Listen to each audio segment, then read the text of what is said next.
Hi jewelry poppers! This is Charisma from PopNikit.com, your go-to website for unique handcrafted jewelry. Today's topic is sawing, and I'm going to show you how to use this awesome but a little weird looking saw from New Concepts. From what I heard, people either love it or hate it. I am obviously in the love crew. What I love about this saw are the easiness to change the blade and to get the tension right in seconds. Voila! It's especially good for piercings, and I do a lot of it. New Concept saws are known for the rigid aluminum frame, and it's really lightweight, so you can saw longer without getting hand fatigue. So without further ado, let's get started!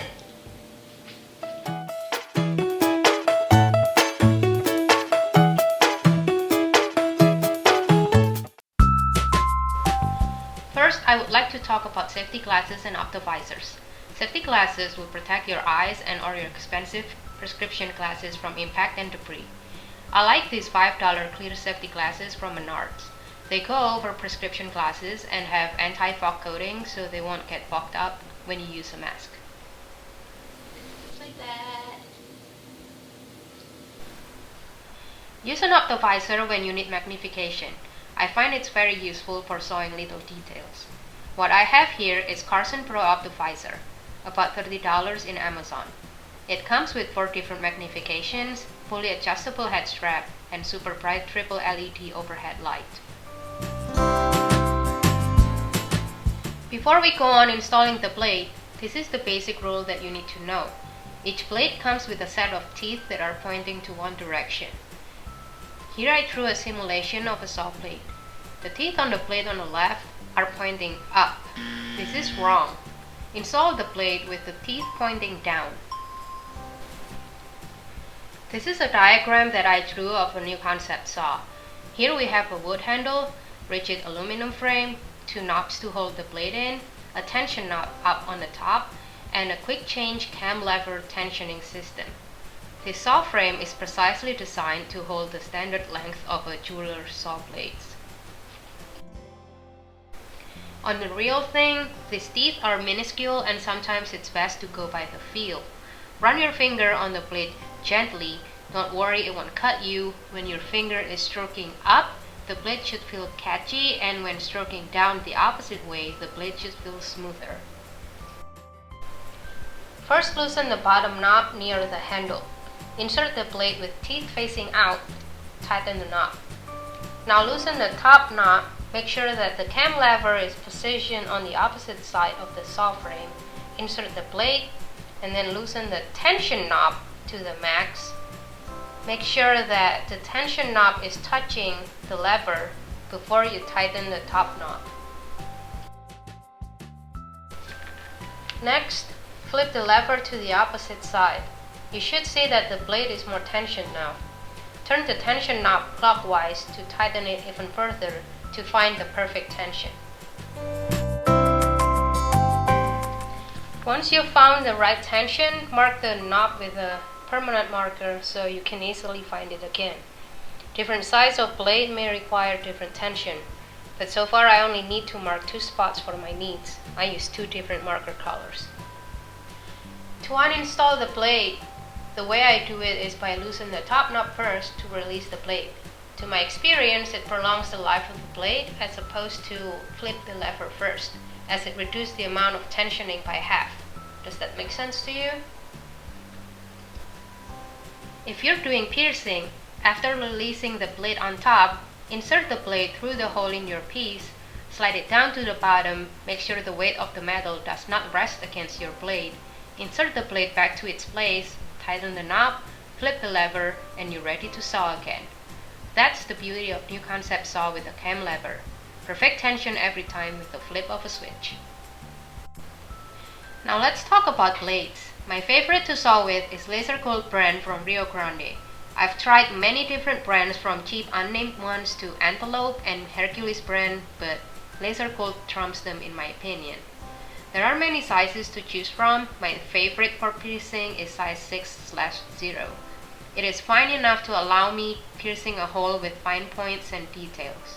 If you click the More Info tab in the website, you'll find information and tips for sewing, how to choose the right lubricant, and blade size for your project.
After your piercing is done, if you need to clean up the little bumps and whatnot on your piece, you can actually do it with your saw blade.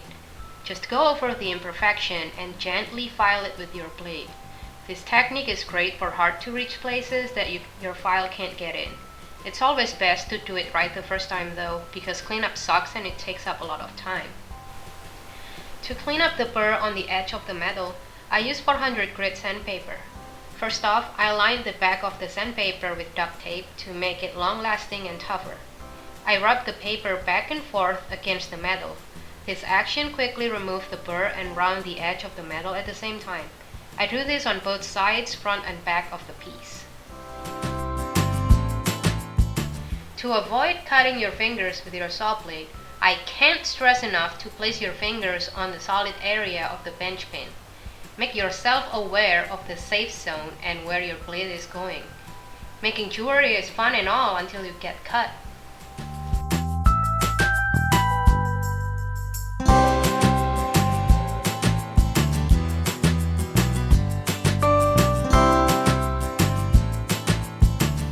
I taught myself sawing from watching videos and from books.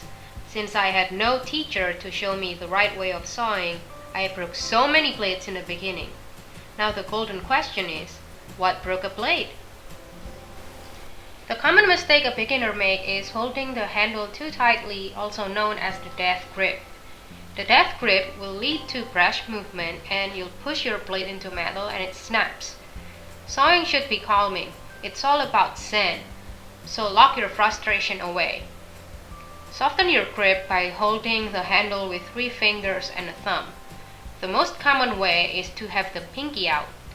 However, it's more comfortable for me to have my index finger out. Figure out your own method and do what works for you. Second is posture. Believe it or not, the way you sit while sawing is important. Sit up with your back straight. Position your bench pin 3 to 5 inches below your chin. This is the best way to avoid hunching and make sure that your elbow stays around 90 degrees when you're sawing and keep your shoulders relaxed. This neutral position will let you saw longer and minimize injury. When installing a blade, you need to find the right tension. Too tight, then it becomes brittle and snaps quickly. Too loose and it'll get stuck and snap when you wiggle it to work. My trick to get the right tension is to push the blade with the finger. It should be tight but still have a little give when pushed. A lot of metalsmiths listen to the high-pitched tone the blade makes when you play it like a guitar string. But since I had no one to teach me which tone I should look for, I broke so many blades searching for the right one. When you're sawing and you feel like the blade slides down smoothly but catchy on the way up, check your blade. It could be installed upside down. If it's sliding up and down smoothly without cutting, then maybe it's installed inside out. Inside out installation is uncommon, but I've heard that some people do it for certain tasks. You have to experiment if it's something that works for you. A sharp turn on a corner is deadly. A saw blade is wider than it is thick, like a stiff ribbon. So if you turn it so suddenly, it will bend and break. Keep the saw moving when sawing a corner. To keep it true to your pattern, saw in place, hitting the wall behind it while turning your piece and saw slowly. It takes a bit of practice to master it, but it's not a difficult task. Make sure you have a stable work surface.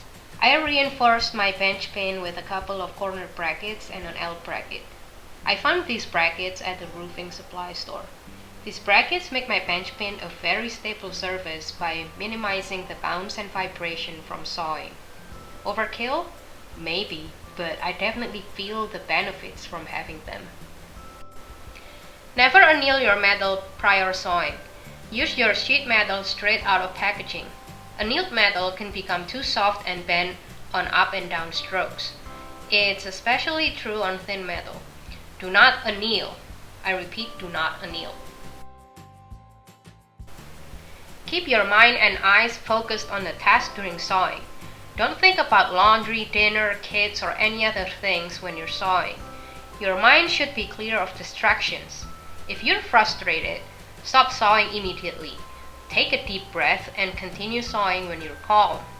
If you need to look another way, stop sawing first, otherwise.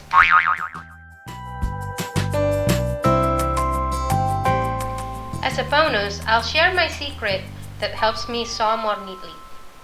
To my discovery, the key to sawing neatly besides motion control is to draw with the thinnest line possible. I am a graphic designer, so I use Adobe Illustrator to draw my patterns. Adobe Illustrator is a vector program that is better for drawing diagrams than Photoshop.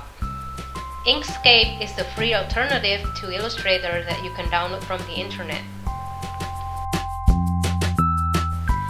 See my diagram here. The line on top is about the average thickness of a fine tip marker. The line at the bottom is drawn with a 1/4 point thickness in Adobe Illustrator that mimics the thickness of a saw blade. With a thin line, your eyes are focused and there isn't much space for your eyes to wander off. Now what happens when you saw a thick line? Let's take a closer look. When we saw a line, we tend to start right in the middle. Before long, the saw line becomes squiggly because your eyes wander off left and right, not sure which side to focus on. When you draw a super thin line, this problem can be minimized. Whenever you can, always print your picture as an outline. Color blocking is a waste of ink and it doesn't help you in any way. Especially in piercing when precision is needed, a thin outline is the way to go. But don't take my word for it. Try it for yourself and let me know in the comments if any of my tips improve your sewing results at all. To make learning easier for you, I have digital sewing templates you can purchase at my Craftsy store. Click the link in the description to buy my templates. I also sell my PDF tutorials over there. All files can be downloaded automatically after purchase. That's it. I hope you enjoy my sewing video. This is a thing that I saw in the video. This thing didn't work out, but well, at least I got a video out of it and you got to enjoy it. So what video do you want to see next? Don't forget to subscribe. Support my channel by liking this video and sharing it with your friends. Like PopNiCute on Facebook and Instagram. Thank you for watching and see you next time. Bye-bye!